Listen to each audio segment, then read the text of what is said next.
wasting no time. Kaylor Hodges. Hey. What's it like to actually not have to be in a closet and shooing away folks from segments? It's a lot less stressful. Especially considering the fact I don't have to put up a sign that says I'm busy, and even better, none of them, even if I did, if someone were to walk in here, I'm sure they could read it this time because none of them cared. And that's fine. It's hey, I mean, but it makes for a great program on both the audio and the video side because of it being live and finding out what's going on live. A bunch of different reasons that I wanted to bring you in this morning. We had Darren Van Tassel batting ahead of you this morning. First thing, I don't know how I'm going to follow him up, by the way. Yeah, he is one of the best interviews you can get, and I'm not that. But you and Morrissey and everybody there at the USL show. I mean, Darren gave you high praise, man, about what you guys have been able to develop over time. Yeah, we love the connection we have with Tormenta. Right now, we have one of our USL show kits on the way. It's en route right now to them because we were selling our fundraiser kits for the Carter Payne Foundation, right, for the player that had passed away, and ours for them finally came in, so it's officially being sent over there. So we've loved our connection with them. No doubt, class acts across the board, and a couple different, obviously, main topics to get into. It is schedule release, it's USL Championship, and I guess what we'll do is start things off with what happened yesterday. And it was kind of a cause and effect kind of a deal where you had the schedule for USL Championship on hold while they were waiting for a decision on RGV. Rio Grande Valley, as the schedule is released yesterday afternoon, announces that they are ceasing operations after 8 years. Schedule comes out. Memphis is the club that moves from the east to the west and not Tulsa, which is what I had anticipated just because of the sake of geography. I think Tulsa did also move over. And so, I mean, it's, it was weird. It was a whole lot of stuff. Did I miss Tulsa? Am I an idiot? I think Tulsa moved over. Okay, so hang on. So because we lost 2 West teams in San Diego and San Diego. That's true. That's right. Yep. Yeah, that's true. I forgot. Yeah, Tulsa. Yeah, Tulsa did move over. Okay, I'm an idiot. So Tulsa moves over, and Memphis moves over to the west, and so now you're 12-12. And I had forgotten the variant with San Diego. Thank you for the reminder of that. Rhode Island is in. North Carolina is up. That was the one that I missed. So North Carolina, as a part of ProRail, they move up. Rhode Island moves in. Tulsa moves over. Memphis moves over. So that's how it is now in 2024. It is 12-12 in the conference alignment. But I guess let's start with RGV and your thoughts about RGV leaving after 8 years. Honestly, I'm heartbroken for the fans.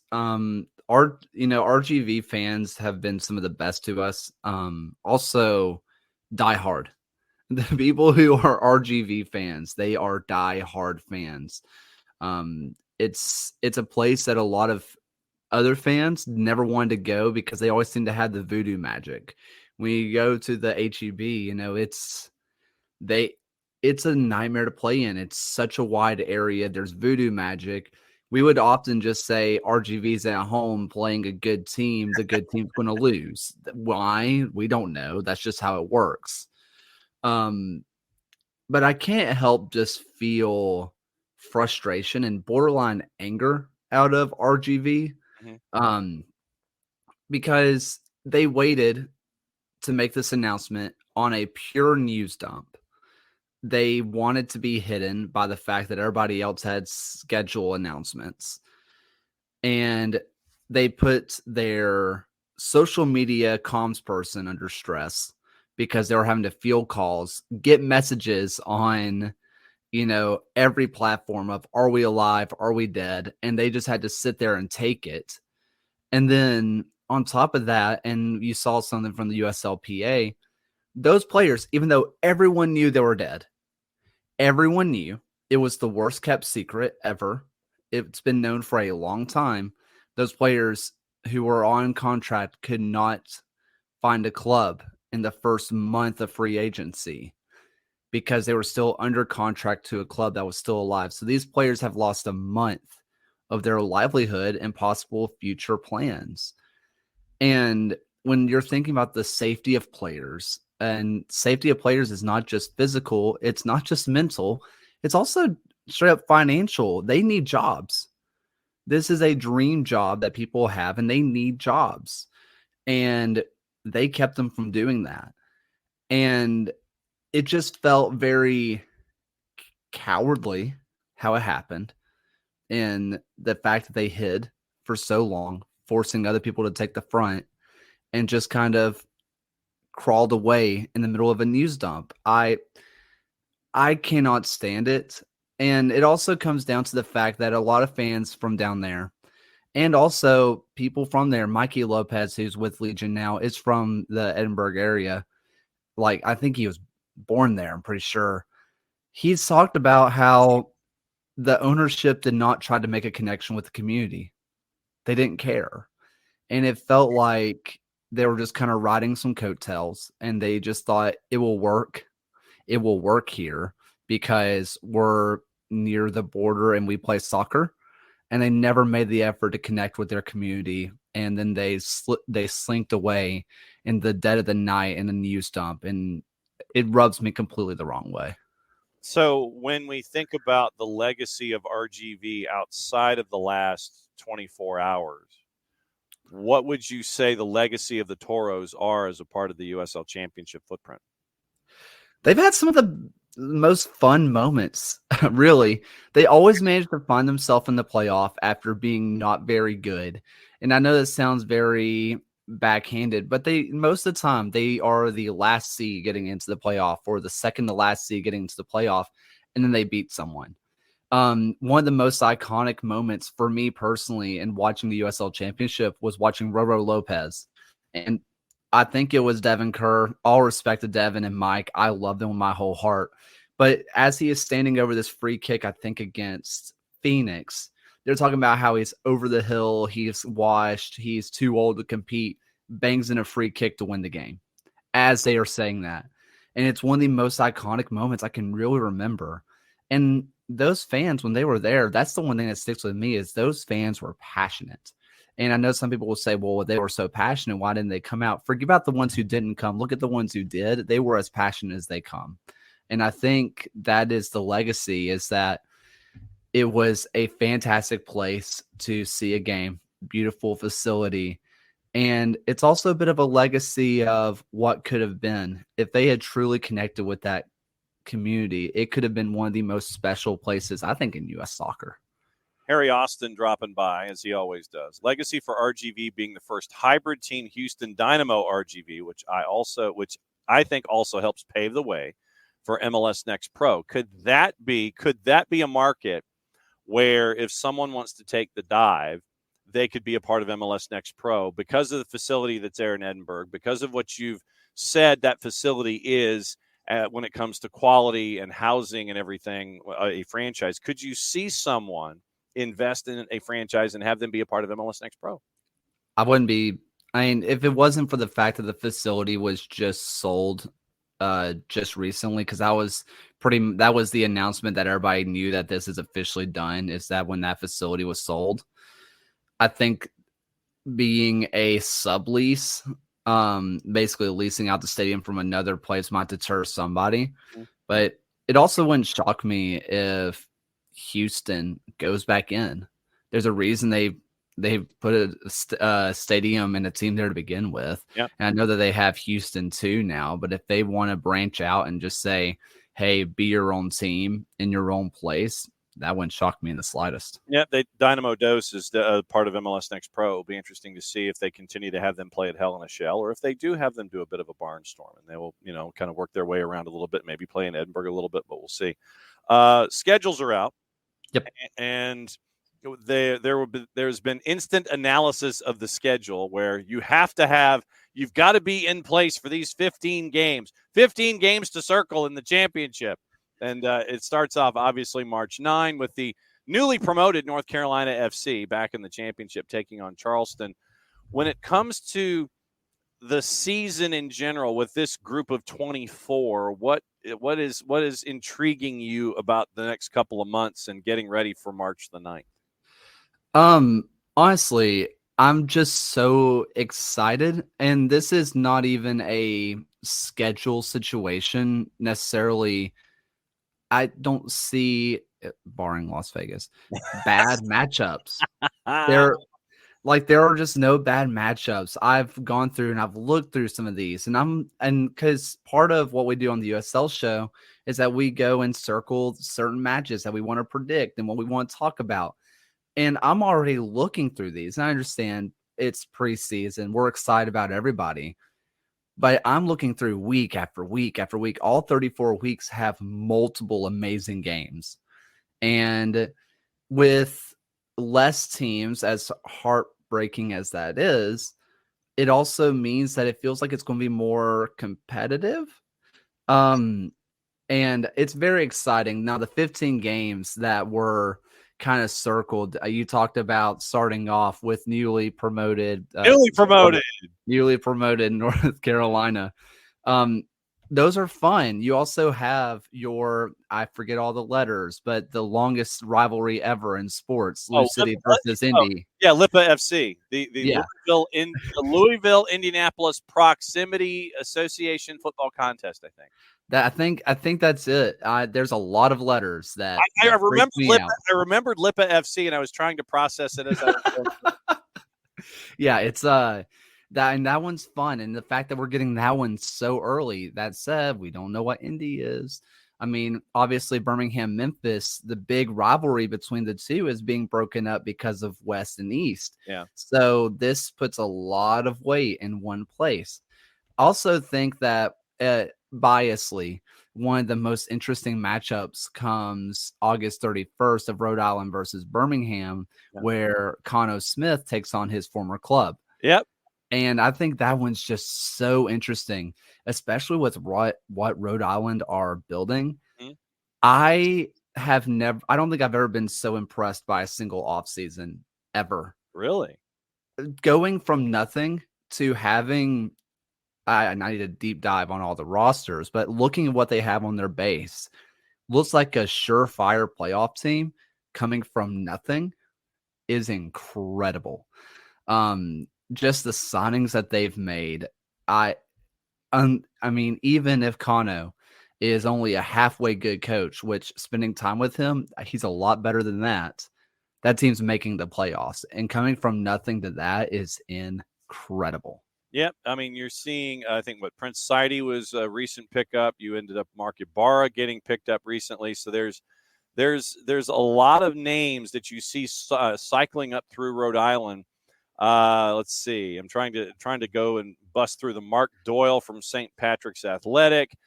Prince Saidi's on the board. Grant Stoneman from San Diego Loyal is on the board. So Coke Vegas. You also got Gabriel Alves. Yep. Ben is in there too. So I mean, this is an interesting build, and obviously, when you bring in Coke Vegas and you want to start to build things, you work through the spine, and that makes a lot of sense considering what Michael Parkhurst and Cano Smith are a part, when it comes to their brain power. And then Kefsi has mentioned a name to Hartford, and Hartford's been making some interesting acquisitions. Anderson. I love what Hartford's doing this year. Hartford and Anderson Asiedu moving up, had a bit of a falling out in Birmingham, but he's landed on his feet in the Northeast, which I think is great for him. It's closer to where his family lives, up in the New England area. A lot easier for his family to travel to see him. He's closer to home. I'm really happy with where he's ended up in that situation. With what Hartford is doing this offseason, last year, they went with this idea of we'll score more goals than you. We don't need a defense. We don't need defenses where we're going kind of situation. And don't get me wrong, Hartford matches were some of the most fun matches because goals. This year, they have built up just an incredible defense, what it looks like a basis of a defense, with a fun little signing coming out later today, making way from Tulsa, Oh, with some nice attacking talent on the way. I'm excited for what Hartford's doing. It feels like they're kind of balancing out what they kind of been doing wrong the last 2 years, which is goals are fun and people want to see goals, but no one actually likes to watch losing either, which I feel like they lost that along the way. yep. Um, yeah, so there's that. But a team that's also on that last year Hartford train, I'm worried, and this is not just rival. I'm really worried about Memphis. Yeah. They have goal scorers galore. They have amazing players, but that back line, specifically center back pairing and goalkeeper, they need to sort that fast because it is some of the worst in the championship. It is dreadful. And also losing an Aaron Malloy over to Charleston, Yeah. who was a center defensive mid who could be a center back, who could also basically run everything that he would want, that you could want offensively. Losing that plus your best defenders, I am so worried that Memphis is about to be the next, like, we scored 4 goals and lost by a goal team. Okay, so we got time to work through this. Anthony Leanhart with a question. Thoughts on Cameron Lancaster's retirement? Coming. It's been coming. It's been a sad downfall. It's not even been a downfall necessarily, because when he played, he did his thing, but it was very obvious last year, especially, and really 2 years ago too, that he wasn't the guy in Louisville anymore. And I know he needs to stay healthy, but Wilson Harris, what was the clear number one, striker. Yeah. And Cameron wasn't a liability. That's not what I mean. But the same kind of creator can make something out of nothing just felt like it was gone. He was just more of a target man, floated up to him, he'll score a goal, and it worked.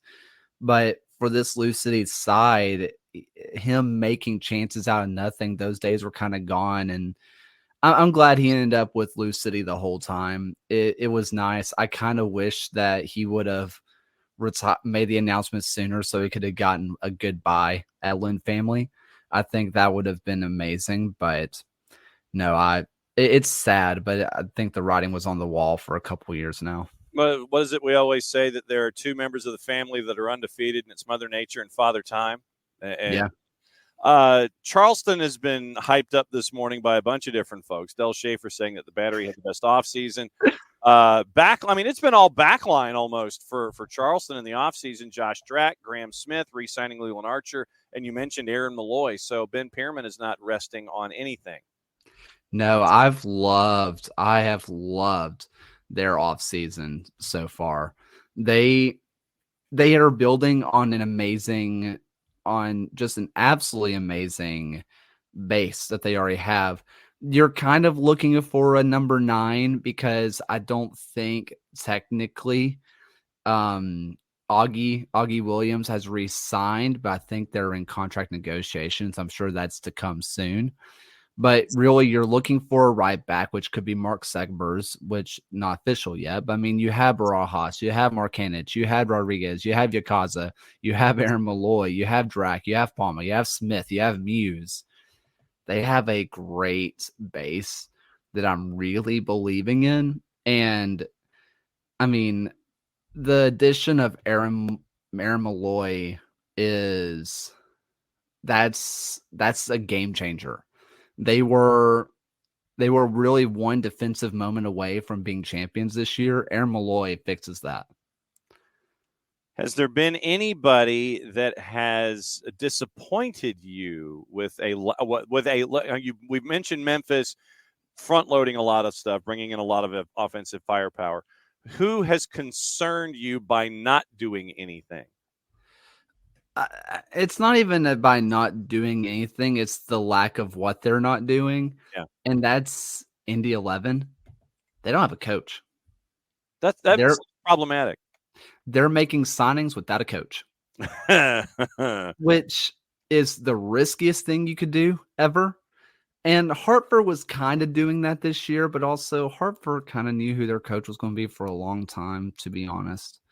So that one I'm not too worried about, but Indy has a full 11 or pretty much a full 11 I see what you did. with making signings without a coach. And so who knows if the coach is going to like the players on the team? Who knows if the coach wants to move in a completely different direction?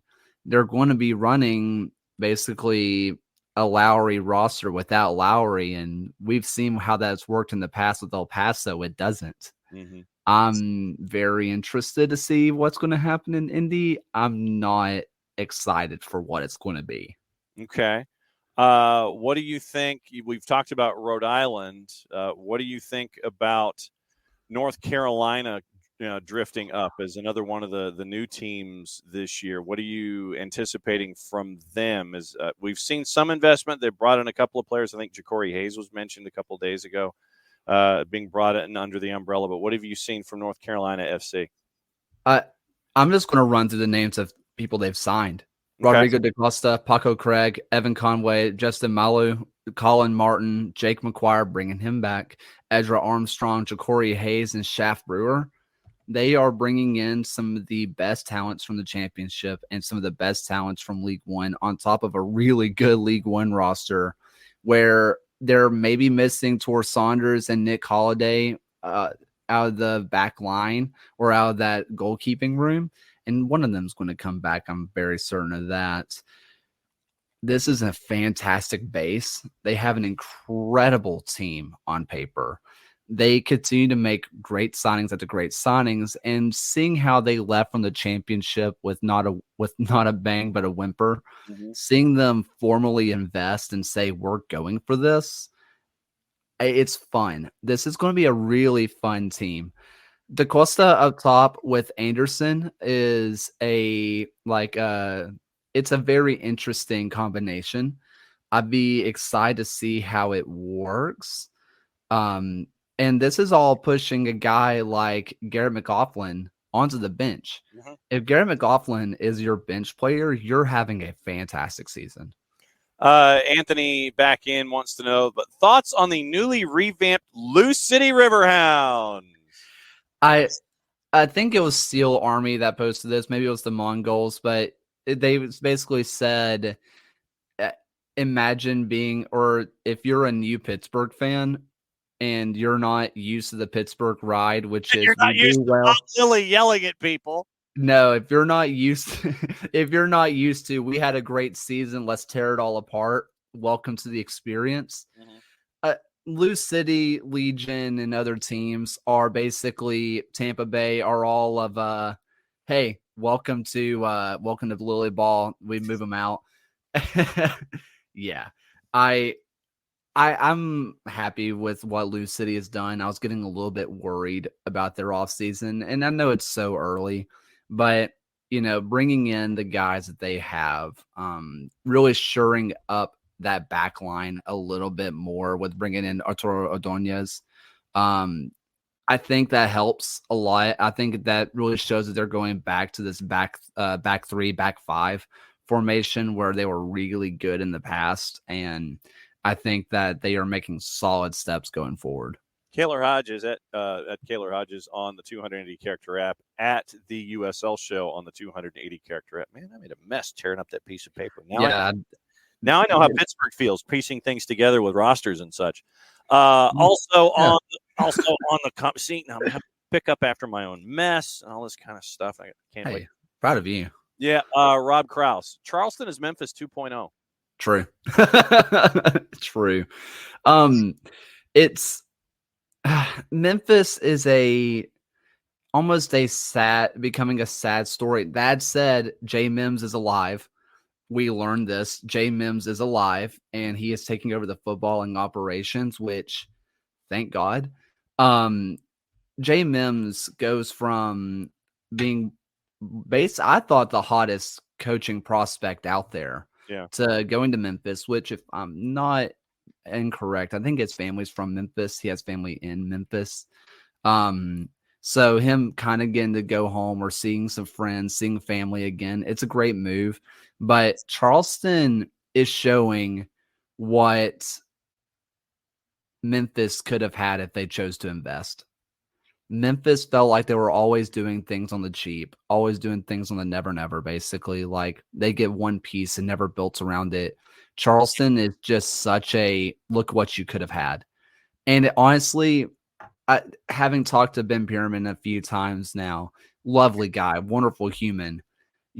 I just know that it makes him just a little bit happy just to be like, I could have done this there and I'm doing it here with the people that you let me have. Like, look what investment can do. And I'm loving it. Also on the board, there was wow, look at this. People are Michael Valverde, one of our listener watchers from Charlotte, says, would you say North Carolina FC is ready to compete at this next level? 100%. Absolutely. And this is where I need to be careful because I've fallen in love with a lot of teams off season so far. We've had a lot of really, really good off season stuff so far this year. And a lot of teams are getting better. A lot of that comes from, unfortunately, teams kind of dying, passing away. Those quality players are up for grabs, but there aren't many teams that say they've had a negative offseason. I thought North Carolina, if they maintained the same roster, was going to be competitive, maybe not a playoff team. They have improved this roster immensely. I think that they are going to be insanely competitive. I don't know about a top 4, but they are going to be playoff contenders. Del Schaefer thinks that Charlotte's negotiating with Augie and Dodson / Segbers. And he also says Memphis has got to be pissed. They've lost so many players to Charleston. So yeah. So are the Battery 901 East? Is that what we were phrasing this as here? Yeah, pretty much. I mean, AutoZone Park is Patriots Point West, or something like something. I don't know. What about the teams that made the deep runs? You know, Phoenix, obviously, with what they were able to do. Sacramento had a fantastic season that ended before they wished their season ended. What about the big guns out west and big guns in general that didn't quite make it to the last game of the year? What have you seen? Phoenix, JP Sears is an amazing signing for them. Them getting Derek Formella back is awesome. I think it was announced, maybe not. I'm gonna need to double check that. But basically, if it soon to possibly maybe being announced. Yeah, basically big player for Phoenix coming in. I'm gonna check right now because I've really liked Phoenix's offseason, but I want to make sure that was actually announced and I'm not going to do something before I'm supposed to. Jet says Phoenix is keeping some signings under wraps. Yeah, that's why. Yeah, okay. Juan Asakar did sign officially. Juan Asakar, he's a big pickup for them. Mm-hmm. I am very happy with that signing for Juan Asakar, who's been on loan forever, and now he's finally on a free, and him rejoining with Juan Guerra. It's a great signing. As for Sacramento, I've really enjoyed what Sacramento's done, bringing in Trevor Amon, who is really good. Yes. And he's going to get so much just service. Jack Kerr to Trevor, Jack and Trevor, baby. Yeah, it's going to be so good. Jared Mazzola is a really interesting one.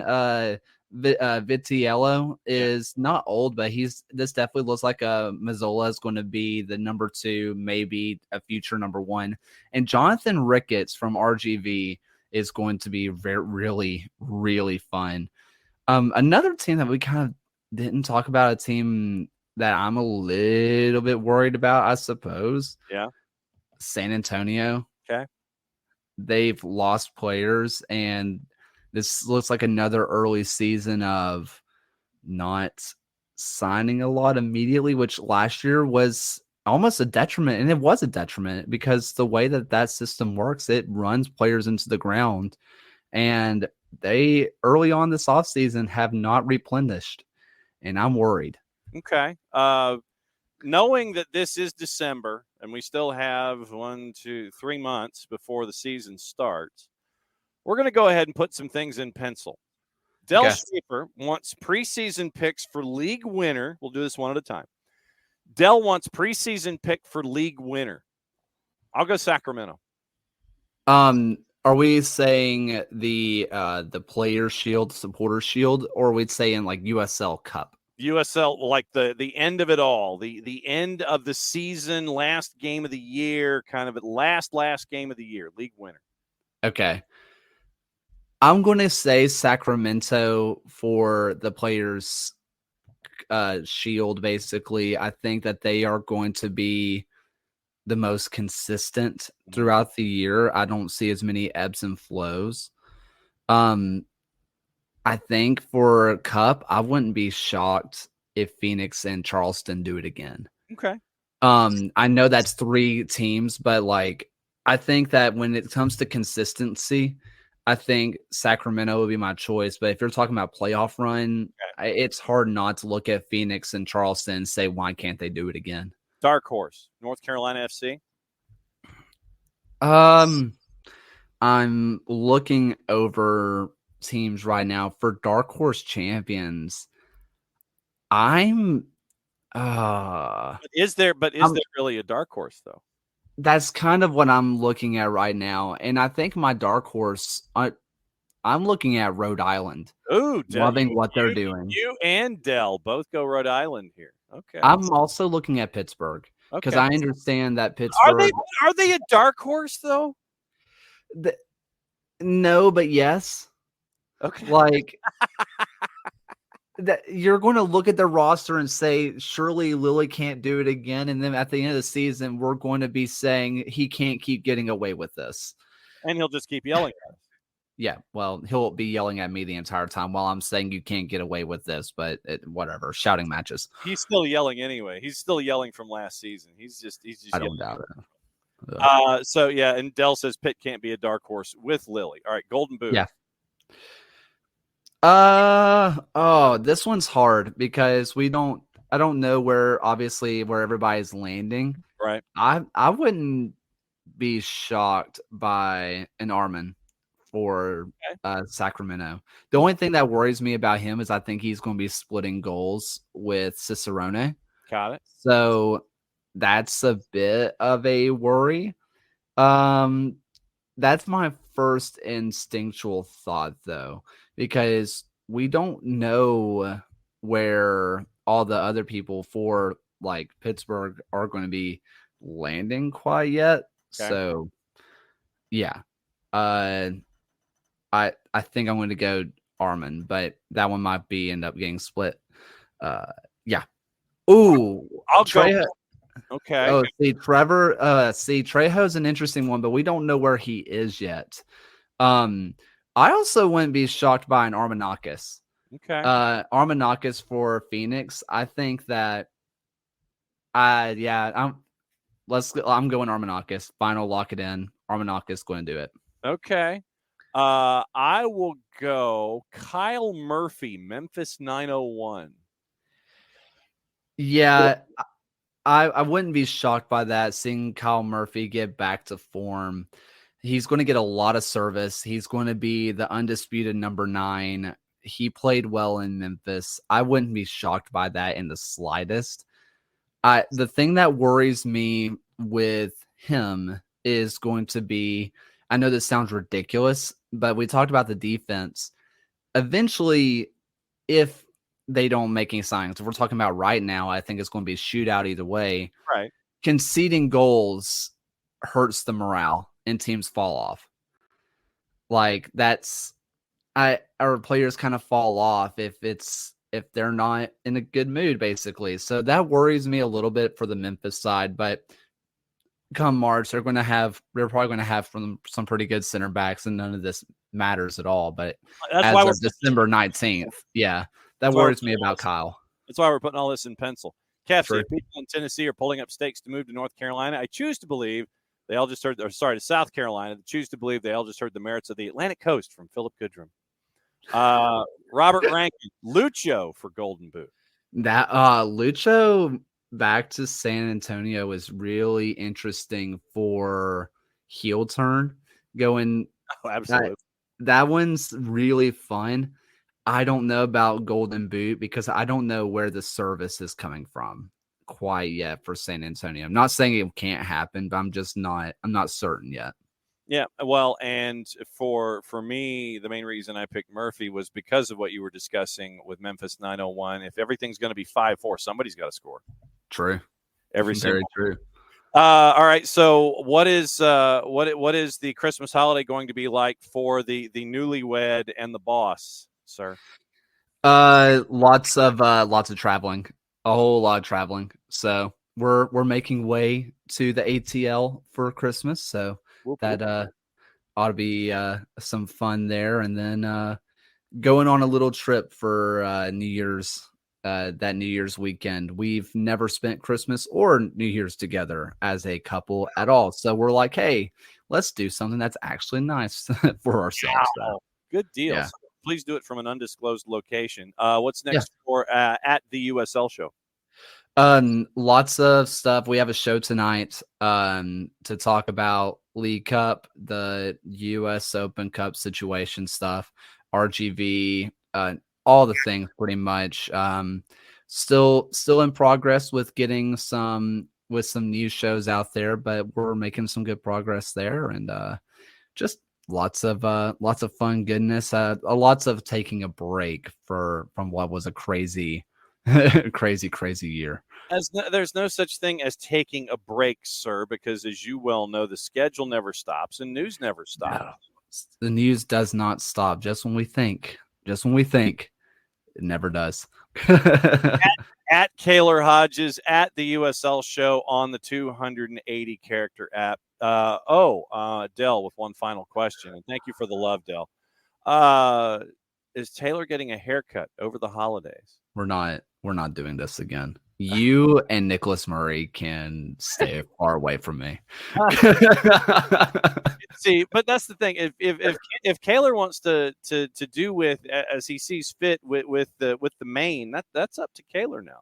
That's true. Besides, it's a holiday season, and it's up to Kaylor as to what he wants to do. Be safe and well, my friend, and obviously we'll catch up with you after the turn of the calendar, and we'll get rolling through, and we'll just go ahead and lock it in that once the season is getting close to us in March, that you're coming back for your Thursday visits. Was it Thursdays? Thursday sounds right. Okay, so Thursday visits. So yeah, just know a couple months out that you're going to be back. You and the gang are going to be back on Thursdays to talk about everything USL. Hey, works for us. All right, Kaylor, thanks again. Have a safe holiday, and we'll catch up with you soon. Thank you. See you.